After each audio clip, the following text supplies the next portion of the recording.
Good morning, students. Today we are going to study Bohr model of atom. This is structure of atom, part second for class 9. Bohr model of atom. अब ये Bohr model of atom क्या होता है भैया? Rutherford तक हम लोगों ने पढ़ा था।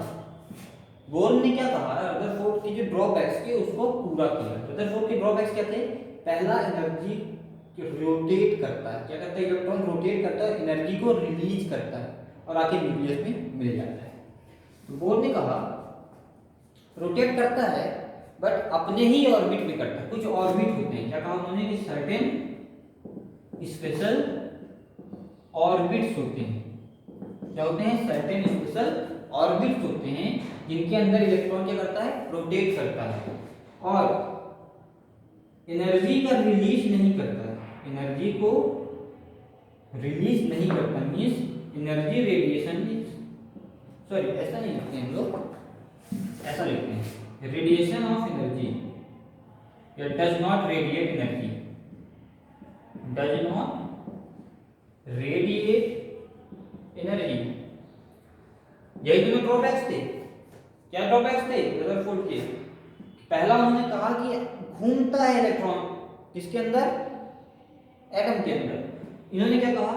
घूमता तो है बट एक ऑर्बिट पे घूमता है। ऐसा नहीं कि कहीं भी घूम रहा है, ऐसा नहीं कि एक कमरा दिया गया है उस कमरे में कहीं भी घूम रहा है। उसको एक कमरे में लिमिट दी गई है कि आप इस लिमिट के बाहर नहीं जाओगे। इसी प्रकार से उन्होंने दूसरा क्या ड्रॉबैक दिया? एनर्जी का रिलीज होता है। बोर ने क्या कहा? एनर्जी रेडिएट नहीं करता है। एनर्जी रेडिएट कभी नहीं करेगा इलेक्ट्रॉन, ठीक है। अब बोर ने कुछ और चीजें बताई जो मैं आपको बताता हूं। क्या चीजें बताई? सेल्स के बारे में बताया, इसके बारे में बताया, सेल्स के, ठीक है। एक लेयर आई के सेल जिसमें 2 इलेक्ट्रॉन्स होते हैं। कितने होते हैं? 2 इलेक्ट्रॉन्स होते हैं, ठीक है। उन्होंने फिर एक और सेल का नाम दिया, ये सेल नंबर 1, सेल नंबर 2, फिर एक और सेल होगी सेल नंबर 3। जब तक ये बैलेंस सेटिस्फाई नहीं कर देगा तब तक इसकी सेल क्या होती जाएंगी? बढ़ती जाएंगी। तो जो ऑर्बिट्स होते हैं, यही ऑर्बिट्स होते हैं ये सेल्स। कितने होते हैं? कौन कौन से ऑर्बिट्स होते हैं? ऑर्बिट्स और सेल्स क्या क्या होते हैं? K L M N dash dash dash, so ठीक है ना। K L M N dash dash, पूरा सो आगे बढ़ता चला जाएगा, ठीक है। अब किस ऑर्बिट में कितने इलेक्ट्रॉन होंगे? मेन जो रीजन है, ऑर्बिट तो है, समझ में आ गया ऑर्बिट है, बट भैया के ऑर्बिट से एल ऑर्बिट जाना है तो भाई कितने इलेक्ट्रॉन होने चाहिए? एल से एम है तो कितने इलेक्ट्रॉन? तो हर ऑर्बिट में कितने इलेक्ट्रॉन रहते हैं इसके बारे में भी उन्होंने बताया, ठीक है। क्या बताया उन्होंने? एक फॉर्मूला दिया उन्होंने। क्या फॉर्मूला दिया? 2n²। ये किस लिए फॉर्मूला था? एक ऑर्बिट में कितने इलेक्ट्रॉन हो सकते हैं इसके लिए था 2n²। 2n², n मतलब number of shell, number of shell. अब हम लोग के की बात करते हैं। के क्या होती है? पहली सेल होती है। तो पहली सेल है मतलब एक की जगह क्या होगा? 1 का स्क्वायर 2। के में कितने आएंगे इलेक्ट्रॉन? 2 इलेक्ट्रॉन्स आएंगे। एल की बात करें, कौन सी सेल है? ये दूसरी सेल है। 2 × 2 का स्क्वायर, 2 का स्क्वायर 4, 4 × 2 = 8। एल में कितने इलेक्ट्रॉन्स होंगे? 1। फिर बात आती है किसकी? एम की। कौन सी सेल है ये? थर्ड सेल है। 2 × 3 का स्क्वायर कितना हो गया? 3 का स्क्वायर 9, 9 × 2 = 18। कितने आएंगे इसमें? 18 इलेक्ट्रॉन्स आएंगे।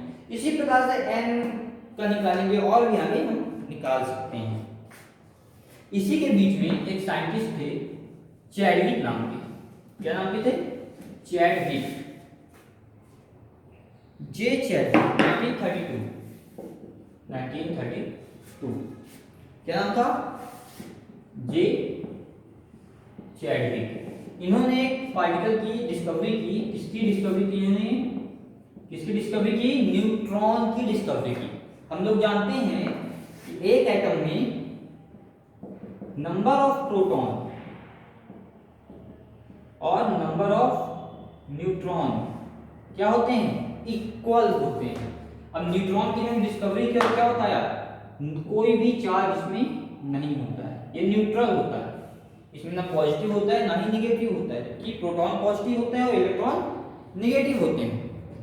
इन्होंने क्या होता है कि न्यूट्रॉन नाम का पार्टिकल है जिसमें कोई चार्ज नहीं होता, बट एक एटम में नंबर ऑफ प्रोटॉन और नंबर ऑफ न्यूट्रॉन सेम होते हैं। ठीक है, अब थोड़ा सा हम लोग और आगे बढ़ें। अब हम लोग आगे बढ़ते हैं, इसके बारे में बात करते हैं, वैलेंसी के बारे में बात करते हैं। वैलेंसी से पहले हम लोग एटॉमिक नंबर के बारे में बात कर लेते हैं। इसके बारे में बात कर लेते हैं, एटॉमिक नंबर।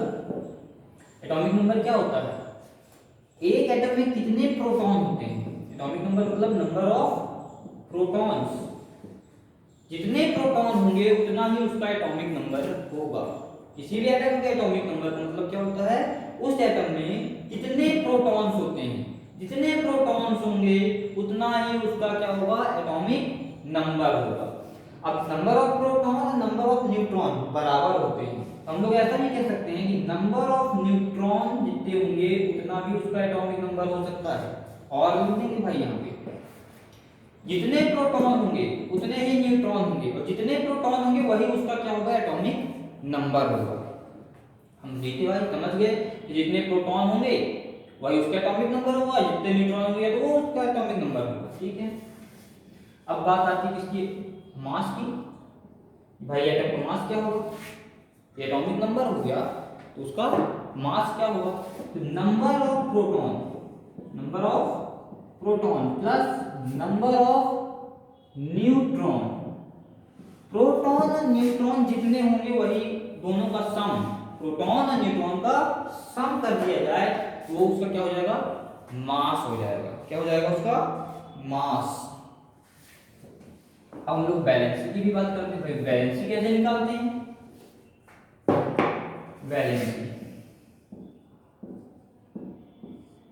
ठीक है, वैलेंसी का मतलब क्या होता है, कैपेसिटी होती है दो एटम्स को क्या करने की, दो एटम। कल बताया गया था आपको लास्ट लेक्चर में, जो भी आपका थर्ड चैप्टर था उसमें वैलेंसी क्या होती है, वैलेंसी होल्ड करने की कैपेसिटी होती है। दो एटम को मिक्स कराता है, दो एटम को ज्वाइन करता है, बॉन्ड बनाता है, पेयर कराता है, वो जो क्षमता होती है, कैपेसिटी होती है, उसे लोग वैलेंसी कहते हैं। अब वैलेंसी हमको निकालना नहीं भी आना चाहिए। निकालना कैसे आएगा, सिंपल से है, हम लोग ये सेल्स बनाते हैं KLM और भी है। वैलेंसी का मतलब क्या होता है, जितने नंबर, ठीक है, क्या होंगे, आउटर मोस्ट सेल में होंगे, जितने नंबर आउटर मोस्ट सेल में होंगे। मान लेते हैं इसमें 2 होते हैं, इसमें 8 होते हैं, इसमें 18 होते हैं, ठीक है, इसमें 2 है तो जो भी एलिमेंट होगा आउटर मोस्ट सेल, इसमें 8 है, इसमें 18 है। अब हम लोग वैलेंसी की बात करेंगे, वैलेंसी कैसे निकालेंगे। हम लोग लेते हैं क्या, हाइड्रोजन, एटॉमिक नंबर कितना है, 1, एटॉमिक नंबर 1 है, मतलब इलेक्ट्रॉन भी 1 है, इसका कितनी वैलेंसी हो गई, आउटर मोस्ट सेल में जितने इलेक्ट्रॉन्स हैं अगर वो 4 या 4 से कम है वही उसकी वैलेंसी होगी।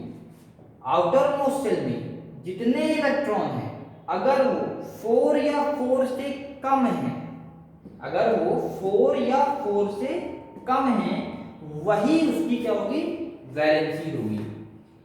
अगर आउटर मोस्ट सेल में, अगर आउटर मोस्ट सेल में जो इलेक्ट्रॉन्स हैं वो क्या है, 4 से अधिक है, 4 से अधिक है, तो उसके लिए क्या फॉर्मूला होता है, 8 minus number of electrons in the outermost shell, in the outermost shell. बात समझ में आई। वैलेंसी का मतलब क्या है, 8 से माइनस कर दिया जाए अगर आउटर मोस्ट सेल को तो वही उसकी वैलेंसी होगी। कब, condition apply, if outermost shell में कितने इलेक्ट्रॉन्स होने चाहिए, outermost shell have more than 4 electrons. अगर 4 इलेक्ट्रॉन से ज्यादा पाए जाते हैं तब, 4 या 4 से कम है तो वही उसकी वैलेंसी हो जाएगी। बात समझ में आई आप लोग को। अगर 4 से कम है तो वही उसकी क्या हो जाएगी, वैलेंसी हो जाएगी। अगर आप लोग बुक में देखें पेज नंबर 51, बुक में पेज नंबर 51 एक टेबल बना हुआ है। इसी टेबल में आपको कई सारे एटम्स की क्या लिखी हुई है, वैलेंसी लिखी हुई है। आप लोग उसको देखिए और निकालने की भी कोशिश कीजिए। जिसको समझ में नहीं आया वो मुझे कमेंट बॉक्स में जरूर मैसेज करे, ठीक है। जिसको भी समझ में नहीं आए उसके लिए होगा ही। हम लोगों ने मास नंबर की बात कर ली, एटॉमिक नंबर की बात कर ली। अब इस चैप्टर का एक लास्ट टॉपिक है। क्या है last topic? Isobars and isotopes. What are isotopes? हम लोग बात करेंगे कि आइसोटोप्स क्या होते हैं और आइसोटोप्स क्या होते हैं, हमें नहीं पता। हम इसके बारे में अगर पता है तो कैसे बताएंगे। आइसोटोप्स एक ऐसे एटम होते हैं जिनका जो एटम सेम एलिमेंट का होता है। क्या होता है? सेम एलिमेंट का होता है, पर इनका मास नंबर क्या होता है, डिफरेंट होता है। सेम एलिमेंट का मतलब एटॉमिक नंबर सेम हुआ और मास नंबर डिफरेंट हुआ। अब ये कैसे होता है भाई? ये सब लैब्स के काम है। अब जैसे हम लोग बात करें कार्बन की, तो कार्बन का जो एटॉमिक नंबर है वो कितना है, 6, बट यहाँ पे इसका मास कितना है, 12, यहाँ पे इसका मास कितना है, 14। तो ये क्या कहलाएगा? ये कहलाएगा आइसोटोप्स ऑफ कार्बन। क्या कहलाएंगे? Isotopes of carbon. अगर एटॉमिक नंबर किसी एटम का अगर एटॉमिक नंबर सेम है और मास उसका क्या है, मास हमेशा ऊपर लिखा जाता है, याद रखिएगा, एटॉमिक नंबर ऐसे लिखा जाता है। अगर किसी एटम का मास नंबर डिफरेंट है और एटॉमिक नंबर क्या है, सेम है, तो हम उसे क्या बोलेंगे, आइसोटोप्स। किसका आइसोटोप? उसी कंपाउंड का या एटम का। आइसोटोप ऑफ कार्बन है ये दोनों। क्या है ये दोनों? Isotopes of carbon. इसी में हम लोग और बात करें, इसकी बात करेंगे, हम लोग बात करेंगे आइसोबार्स की। आइसोबार्स। अब व्हाट आर आइसोबार्स? आइसोबार में क्या होते हैं, दो एलिमेंट होंगे। क्या होंगे? दो एलिमेंट होंगे, मतलब सेम कार्बन से ले लेते हैं हम लोग, मास नंबर सेम है बट एटॉमिक नंबर अलग अलग होगा। अब सेम एटॉमिक नंबर के तो भाई एलिमेंट्स नहीं होंगे, सेम एटॉमिक नंबर के एलिमेंट्स नहीं होंगे, ठीक है, बट मास सेम हो सकता है। मान लेते हैं यहां पे क्या है,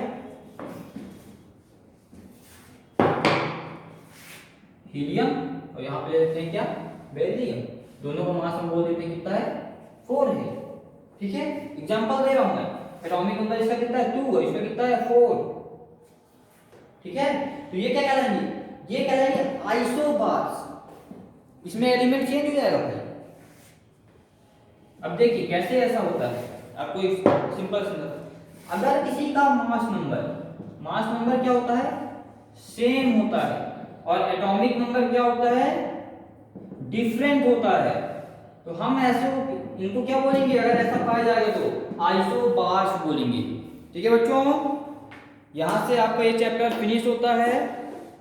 आप लोग इस चैप्टर के अच्छे से नोट्स बनाओगे, इस चैप्टर को अच्छे से पढ़ोगे, समझोगे, जो भी दिक्कत आती है वो सब आप मुझे एक्सप्लेन करोगे कमेंट बॉक्स में, ठीक है बच्चों। Thank you.